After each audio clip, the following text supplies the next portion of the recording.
Imagine this. You're on top of the world.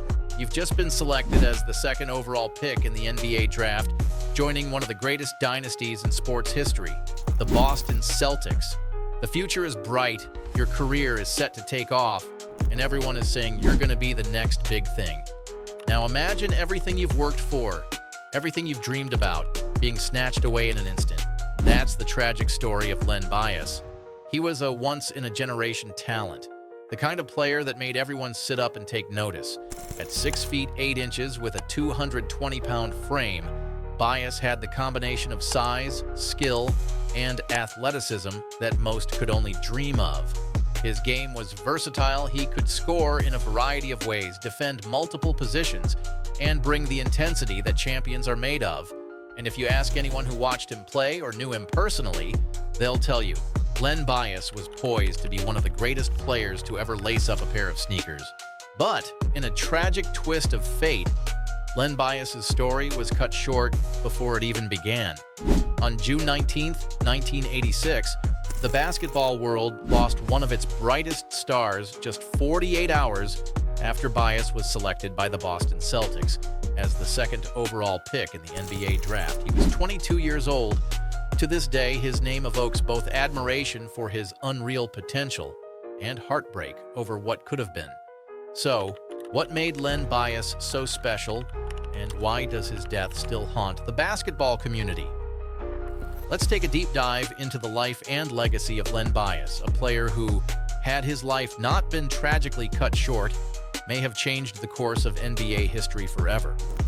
Len Bias's rise to stardom began in his hometown of Washington, D.C., where his raw talent was evident from a young age. Standing tall, quick on his feet, and powerful in his movements, he was a force to be reckoned with on the basketball court. His college years at the University of Maryland are where he truly began to shine. Bias wasn't just another talented college player. He was the most dominant player in the NCAA during his time. His freshman season wasn't the flashiest, but by his sophomore year, he was already putting up solid numbers, averaging 15.3 points per game on 57% shooting. The next 2 years, he became a walking highlight reel. By his senior season, Len Bias was an unstoppable force. He averaged 23.2 points, 7 rebounds, and shot 54% from the field. His jump shot, inspired by the legendary Bernard King, became nearly impossible to defend. What set Bias apart, though, wasn't just his scoring ability. His defense was just as elite. He could guard multiple positions, and his athleticism allowed him to swat shots, grab boards, and transition from defense to offense with a level of grace and power that was unmatched. There were plenty of comparisons to Michael Jordan, perhaps the most famous player to come out of the 1980s, and while Jordan had already made his mark in college, winning a national title with North Carolina in 1982, Bias was right there with him in terms of talent. In fact, many college basketball fans and analysts considered Bias to be just as, if not more, talented than Jordan at the time. Duke's legendary coach, Mike Krzyzewski, even said that in his 24 years of coaching, the two greatest players he had ever seen in the ACC were Michael Jordan and Len Bias. Bias had everything: the athleticism, the jump shot, the defense, the competitiveness. He had LeBron James's physicality, Michael Jordan's mentality, and the hunger to be the best. The stage was set for Len Bias to make an immediate impact in the NBA. Then, the unthinkable happened. On June 17, 1986, just days before he was set to sign his rookie contract with the Boston Celtics, Bias traveled back to Maryland to celebrate his successful draft pick. It was meant to be a time of joy and celebration. Instead, it would turn into a nightmare. In the early hours of June 19th, Bias and his friends, former college teammates and acquaintances, used cocaine. This wasn't just any cocaine, though.